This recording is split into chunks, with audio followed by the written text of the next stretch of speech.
Queridos do meu coração, estou aqui de novo e esse tema aí, ele é um babado, mas eu não vou dar uma de psiquiatra aqui, vou dar a minha visão. Por que que eu posso dar a minha visão? Porque eu tenho um diagnóstico dos dois.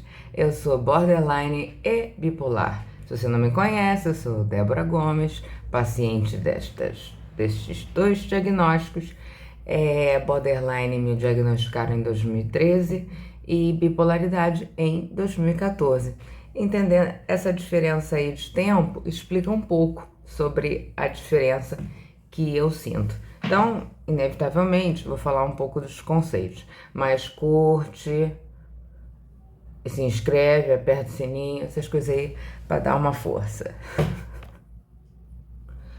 A gente tem como nome completo transtorno afetivo bipolar e transtorno de personalidade borderline ou transtorno de personalidade limítrofe ou transtorno de personalidade emocionalmente instável, que eu não concordo com esse último, porque eu acho que existem muito mais coisas do que a instabilidade emocional. Mas é isso aí que tiver escrito. O limítrofe é basicamente a tradução do borderline, que tem esse nome com base na psicanálise, que encontraram um buraco aí entre a neurose e a psicose, a gente está no meio, mas isso aí é um babado muito grande. Então, o que acontece é a abordagem para lidar com os dois é diferente. Eu só consegui entender isso depois de muito tempo. Em setembro vai fazer 10 anos que, que eu fui diagnosticada com o borderline muito legal. Que foi uma libertação para mim, saber que a minha dor tinha nome. Então, que eu penso hoje sobre administrar esses dois transtornos? Primeiro, que nós somos um ser humano único. E o nome do meu Instagram, vai lá, me segue, não falei dessa vez, @eu-não-sou-TPB, justamente porque eu não sou borderline, eu não sou bipolar. É claro que eu posso falar, eu sou border, eu sou bipolar. Eu tô falando mais do conceito. Eu tenho esses dois diagnósticos e sou uma pessoa única que vou ter características desses dois transtornos. São transtornos psiquiátricos, então eles interferem na nossa forma de ver o mundo, nos relacionar com as pessoas, mas eu vou demonstrar características dos dois da minha forma singular e no meio dessa confusão toda tem a minha pessoa que foi formada no meio desses transtornos. O que veio antes, o que veio depois, é aquela questão genética, de criação e por aí vai. Por quê? Até o transtorno bipolar, ele tem, pode acontecer gatilhos na sua vida que piorem situações na sua vida, que interfiram na química do seu organismo, que faça a bipolaridade ser maior. Essa palavra, eu acho que ela é muito importante para a gente entender os dois transtornos. Que palavra? Química. Química. É assim que eu lido, ok? Isso aqui não é um livro de psiquiatria. É a experiência de um paciente com os dois transtornos. É claro que no início eu só queria melhorar, eu tava doida, caraca, caí em depressão e eu preciso sair disso e minha vida não sei o que. E não sei por quanto tempo eu não tive essa compreensão do que era um, do que era o outro. Precisou de estudo, de experiência, de conversa com psiquiatra, etc. Então, eu não vou dizer o que é melhor e o que é pior, porque vai depender também da pessoa. O transtorno bipolar, para mim, ele pode acabar com a minha vida. acabar com a minha vida. Eu tenho transtorno bipolar tipo 2. Que raio é isso? É o transtorno bipolar que te leva para hipomania. Ó, vou botar aqui a hipomania. Por quê? Porque a mania tá aqui. Então, hipomania, e tem uma tendência muito grande à depressão profunda.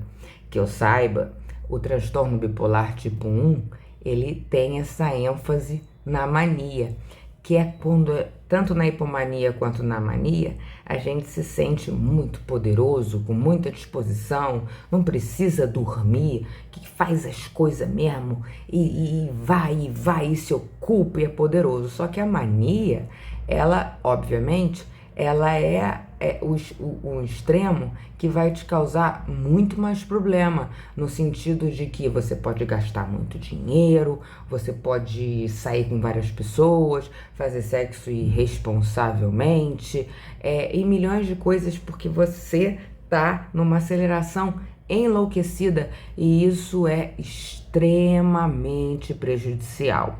A hipomania é uma versão menor da mania, que eu vivia para lá e para cá, tá? Só que eu não prejudiquei a minha vida. Eu não fiz besteira nenhuma? Fiz, mas não ao ponto de prejudicar, de, por exemplo, pegar empréstimos, sabe?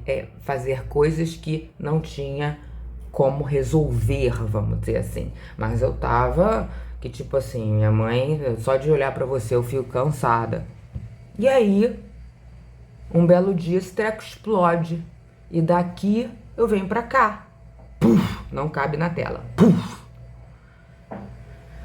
Agora, se eu pensar que a minha hipomania foi tipo da adolescência até os 31 anos de idade, isso é sinistro, né? Mas no meio dessa hipomania tinha sensações horríveis que, na minha cabeça, eu posso interpretar como uma depressão do transtorno bipolar? Posso. Por quê? Porque no meu diagnóstico eu tenho uma coisa chamada estado misto. Se você não ouviu falar disso, o que é o estado misto? É o estado da, no meu caso, hipomania junto com a depressão. Caraca, como é que você tem hipomania junto com depressão? Sim, você pode se sentir horrível, apática e ao mesmo tempo acelerada. Só que, como eu sou um ser humano único, uma coisa pode combinar com o outro. Então vamos pensar aqui na bipolaridade e aqui no transtorno borderline. Essa hipomania, eu utilizava ela para preencher o meu vazio. Porque se eu vou para um monte de lugar, se eu faço um monte de curso, se eu faço mais de 12, no mínimo 12 horas de exercício por semana, tá? Eu tenho condropatia patelar, eu tenho distensão muscular que não vai embora. Por quê? Porque o negócio é exagerado. Eu passava fome às vezes, já tive quadro anoréxico dessa intensidade. Então, essa intensidade também era uma tentativa de preencher o vazio. Funciona? Não funciona. Então, isso é uma coisa até para se pensar, até para quem não tem transtorno. Aquela pessoa que às vezes, tá? Não tô acusando ninguém. Você olha no Instagram, sempre tá em algum lugar, essa pessoa, somente dependendo da idade, né? Porque uma pessoa de 20 anos é diferente de 40, que é diferente de 60, e tem os temperamentos também, tá? Então tudo é uma coisa muito complexa. Por isso que a avaliação psiquiátrica é muito complexa. Mas assim, uma pessoa que tá sempre fazendo alguma coisa, ela nunca tá descansando, ela nunca tá em casa, ela tá buscando um conforto fora que não tem dentro. Pode ser não tem dentro dela, não tem na casa dela, alguma coisa assim. Porque de alguma forma nós precisamos descansar. Nós temos aquele dia que nós queremos dormir mais que outra coisa, pegar um domingo e ficar dormindo e acordando o domingo todo deitado vendo Netflix, comendo cebolitos. Você tem... o ser humano é natural ele ter, ainda mais com a nossa vida corrida. Quando a pessoa nunca sente essa necessidade, a gente tem alguma coisa estranha aí, eu acho.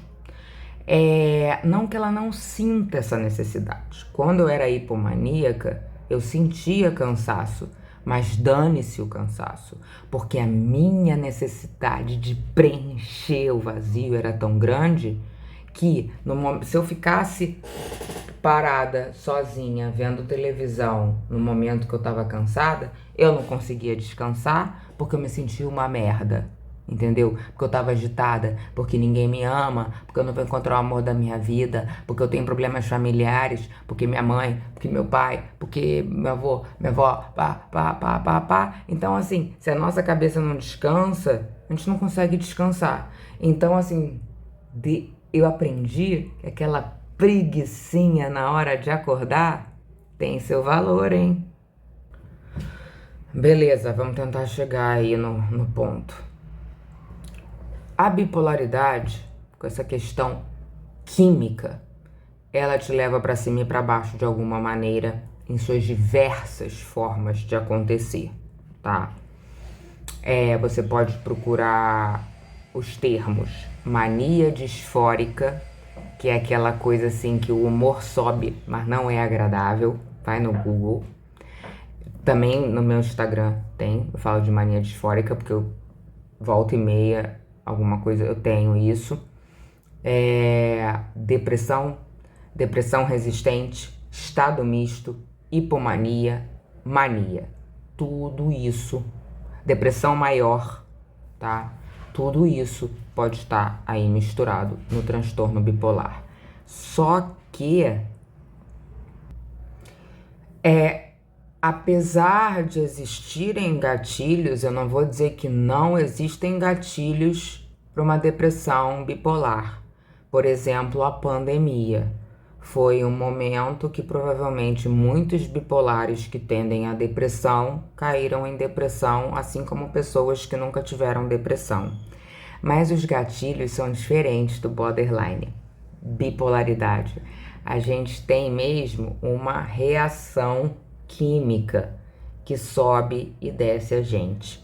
Então, eu ouso dizer que os estabilizadores de humor, antidepressivos e os antipsicóticos que ajudam a gente a dormir também como efeito colateral, que é utilizado para dormir, ele também, um antipsicótico às vezes, ele também serve para ajudar a estabilizar o humor e dar uma acalmada para você dormir, porque a bipolaridade, o autismo também, existe uma tendência que eu também falo bastante sobre o processo do sono, que tem uma coisa assim daquela vontade de trocar o dia pela noite, como se o nosso organismo não fosse de ser humano. O ser humano é um animal diurno, mas o bipolar, ele troca, então ele tem uma tendência de estar com disposição de noite e de dia tá mal.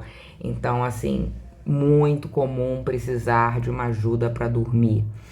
Esses remédios, eu acho que eles são mais eficazes para o transtorno bipolar. Por quê? Porque é um transtorno de humor, é um transtorno de química.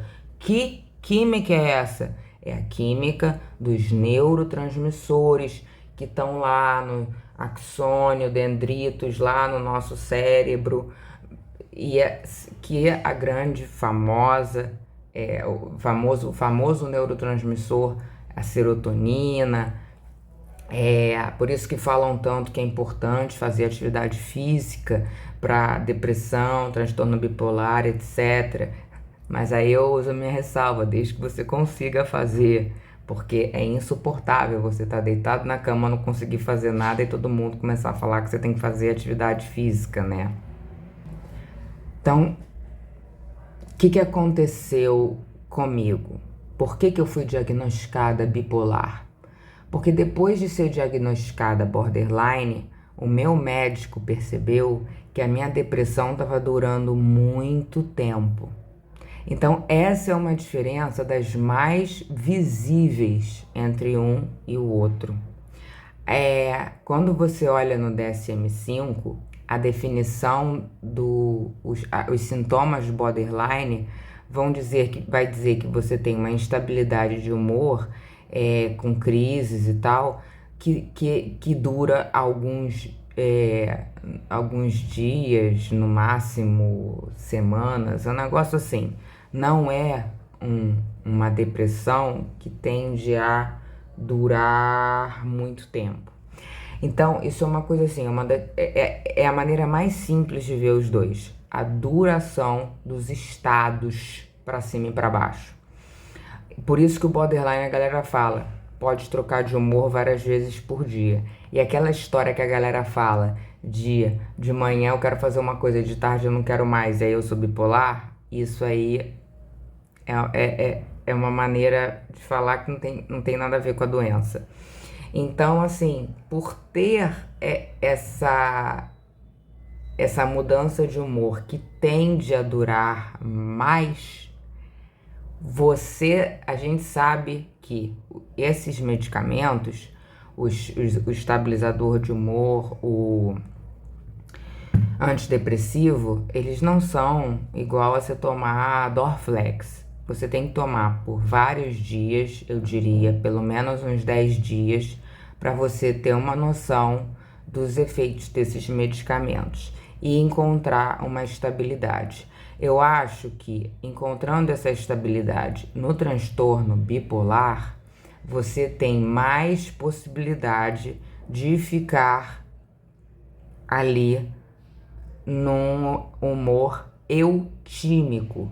Esta palavra bonitinha é o humor normal. Lembrando o que é o humor normal? É um gap, um intervalo, mais ou menos assim, porque ninguém vive aqui. As pessoas que não são bipolares, nem borderline, elas estão aqui. E o que vem no bipolar e no borderline? Aqui, trazendo problemas para nossa vida. Por isso que são chamados de transtorno. Então, no meu caso da bipolaridade, eu tenho transtorno bipolar tipo 2 com estados mistos de humor e depressão resistente. Que é o TDR, transtorno de depressão resistente? É um transtorno, é uma depressão que os remédios não funcionam. Não vamos dizer que não funcionam, vamos dizer que os remédios não te tiram do estado de depressão maior. Porque assim, eu dei uma melhorada e piorava e melhorava. Mas assim, quando eu caí mesmo numa depressão maior, não me tirou. Então aí que eu não conheço, mas por exemplo, falam aí da cetamina, de uns negócios aí, estimulação magnética craniana ou intracraniana. Eu não posso falar sobre esses, mas a minha psiquiatra falou que eles são menos efetivos para a manutenção da estabilidade do humor do que o que eu fiz. Que ainda bem, eu digo que eu estou pausada, porque eu não posso dizer que eu não vou mais precisar, que é o que? Eletroconvulsoterapia. A eletroconvulsoterapia que eu já fiz, que tem aí citado no Instagram e aqui no YouTube, ela foi por causa do meu transtorno bipolar, não foi por causa do borderline. porque o humor caiu e não levantava com nenhum medicamento, e só a eletroconvulsoterapia me levantou e salvou a minha vida. Então, a eletroconvulsoterapia, ela funciona para depressões horríveis, ela funciona também para transtornos bipolares, uma mania lá em cima, transtorno bipolar muito forte para tentar dar uma estabilizada, e os casos de esquizofrenia grave para o paciente se acalmar, não curar. Nenhum transtorno desse mencionado tem cura. Então, assim, eu tomo antidepressivo. Ué, Débora, mas se você não melhora com antidepressivo, por que você toma antidepressivo? Porque minha psiquiatra e eu, a gente acredita que a dosagem de antidepressivo que eu tô tomando me ajuda a me manter num humor eutímico razoável. O nosso medo é eu cair na depressão maior bipolar. Não é cair na depressão borderline. Ué, mas o borderline não é um horror? É um horror, mas de forma diferente. Chamado de transtorno de personalidade, é a sua forma de ver o mundo e se relacionar com ele. Então, se a tua forma de ver o mundo e se relacionar com ele é difícil a gente separar. É mais fácil a gente separar o bipolar do que nós somos do que separar o borderline do que nós somos. Nós fomos formados olhando o mundo com 5 a 9 sintomas do DSM-5. Isso é muito ruim, muito pavoroso. Então não tem que tomar medicamento para o borderline? Não existe medicamento próprio para o borderline, mas é muito importante tomar medicamento na maioria dos casos, porque esses medicamentos vão te ajudar a segurar a instabilidade do humor, que é mais rápida. Que mais que é diferente? Ela muito geralmente, é causada por um gatilho, uma ameaça de solidão, uma raiva, todas as coisas que estão lá no DSM-5. Então, esse gatilho pega o borderline aqui, traz ele pra cá, ele fica uns 3 dias sem conseguir se mexer, daqui a pouco ele consegue se mexer, fica animado, consegue ir na festa. Então, a bipolaridade é pior, sentimentos borderline são pavorosos, e o vazio, ele pode estar 24 horas com você, assim como vários outros sintomas. Então, é uma coisa pavorosa. Então, mas então, já que o medicamento não funciona para o borderline, é pior que a bipolaridade ela aniquila a tua vida também. Ficar em depressão maior é uma coisa pavorosa, você não vê graça em nada, você não tem expressão. A minha depressão foi tão profunda que eu tenho amnésia da época que eu estava com depressão e da época da eletroconvulsoterapia, cujo efeito colateral pior é a perda da memória. Mas aqui no borderline, a gente usa praticamente a mesma medicação para atenuar os sintomas. Porque se você está muito descontrolado, você não consegue olhar para dentro e entender o teu mecanismo de se relacionar com o mundo. Entender que vem de você, infelizmente, veio da genética, veio da sua criação, tá? Veio de um monte de coisa, mas ele agora tá dentro de você.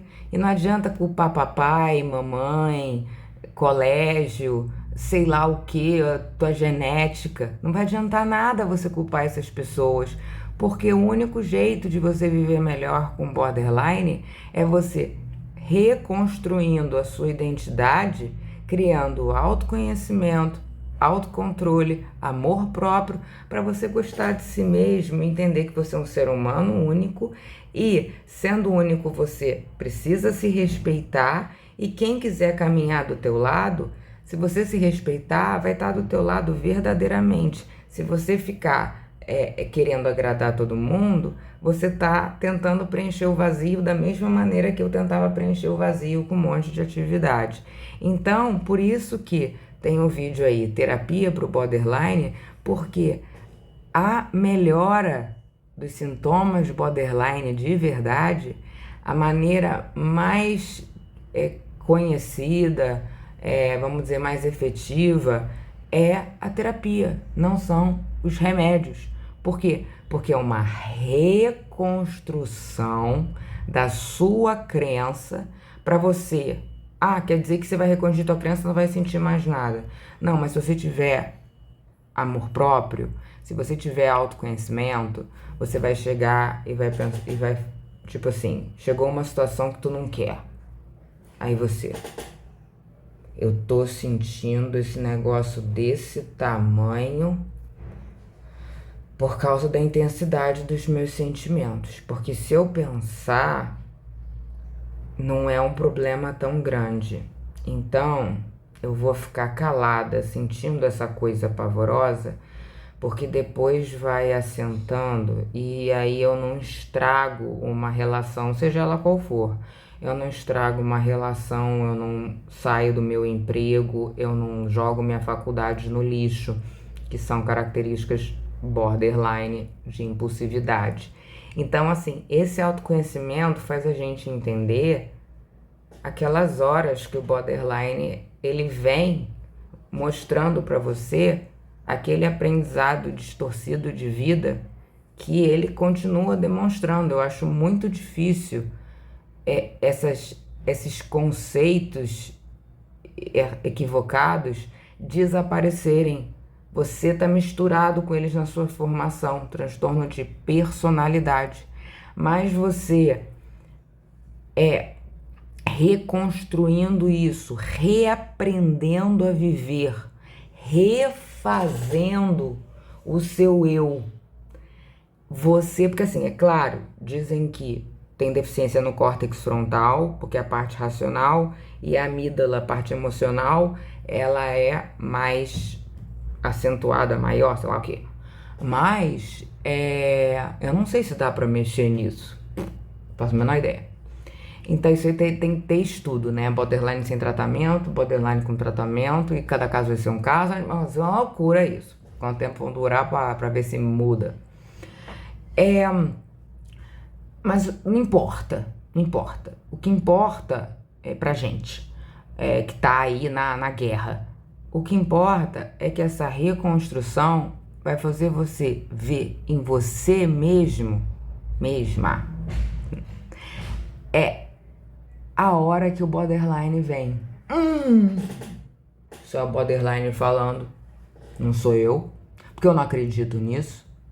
Eu não acredito que meu namorado indo sair 3 horas com um amigo dele, ele não quer saber de mim e eu vou brigar com ele por causa disso. Não tem horas que eu quero conversar com as minhas amigas. Então, aí você raciocina em cima de um sentimento pavoroso que você quer socar a cabeça dele na parede. Pois é. Mas você passa, o que eu falo muito aqui é que quando você começa a verbalizar o que você está sentindo sem jogar a culpa pro outro, as coisas já melhoram muito.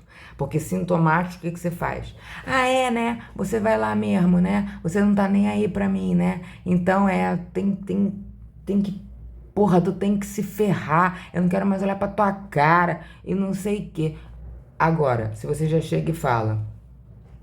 Eu entendo que você quer encontrar o seu amigo, mas eu comecei a sentir uma coisa horrível aqui. E...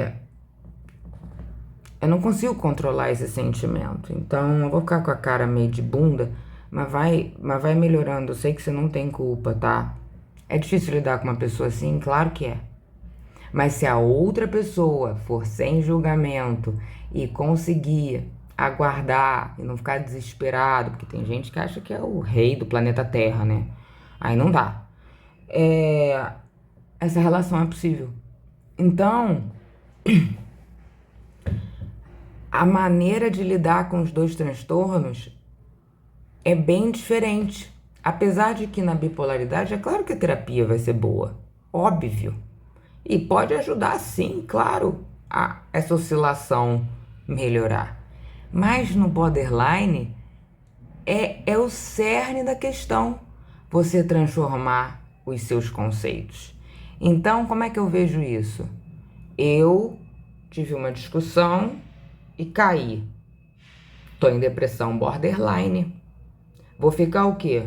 2, 3 dias e vou subindo aos pouquinhos e volto. Preciso alterar a medicação? Talvez para dormir. Preciso alterar antidepressivo? Geralmente não. Porque na hora que o antidepressivo de repente ajudar um pouco, até já sair, entendeu? Mas a medicação para dormir, volta e meia, se eu tô em crise, eu sei como é que eu ajusto. Por quê? Porque o sono vai ficar ruim, pesadelo, vai ser difícil dormir, vou acordar várias vezes. E às vezes demora 10 dias, 2 semanas para o sono ficar normal de novo. Que inferno! E você diminuir a medicação. Então, às vezes, um borderline fala para mim, eu não suporto mais estar em depressão. O que eu faço? Quanto tempo você está em depressão? 1 semana. O borderline é extremamente intenso e essa depressão está machucando muito ele, sim. O bipolar pode estar em depressão há 3, 4, 5 meses, anos. Mesmo assim, existem fatores que a gente pode dizer que o borderline é pior. Existem fatores que a gente pode dizer que o bipolar é pior. Não importa. O que importa é cada um viver sua realidade e não precisa se botar em caixinha e dentro do seu conjunto encontrar os seus caminhos. Como de repente eu começo a falar pra caramba, eu fico super animada com alguma coisa e é impressionante. Às vezes tô super animada com alguma coisa. Aí falou uma coisa que eu não gosto, fico de mau humor na mesma hora. Então faz assim, ó. Puf, puf, puf, puf. Borderline.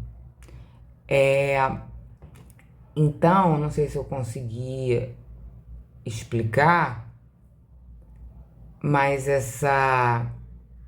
o borderline ele é bem complexo de entender. Ainda mais porque devido a toda essa maneira que a psique foi construída, a gente tem uma linguagem diferente. A gente tem uma maneira de ver o mundo diferente. Como, por exemplo, intolerâncias que as pessoas podem não entender por quê. Dificuldade de encontrar pessoas que a gente não pode entender, que as pessoas podem não entender por quê. Porque a motivação do borderline, muitas vezes, para não querer encontrar pessoas, é diferente de quem está em depressão.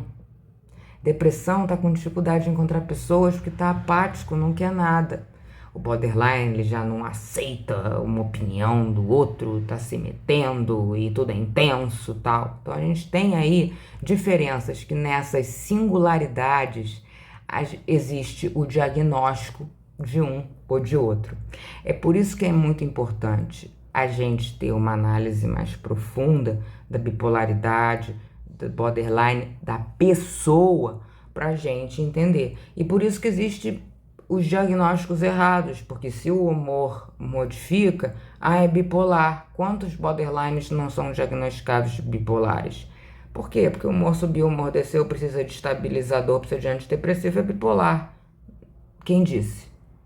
Então, assim, a análise psiquiátrica, ela é uma análise difícil, que muitas vezes requer um tempo, mas também se está mudando o tempo todo na tua vida, ninguém encontra o teu diagnóstico, tem algum problema aí.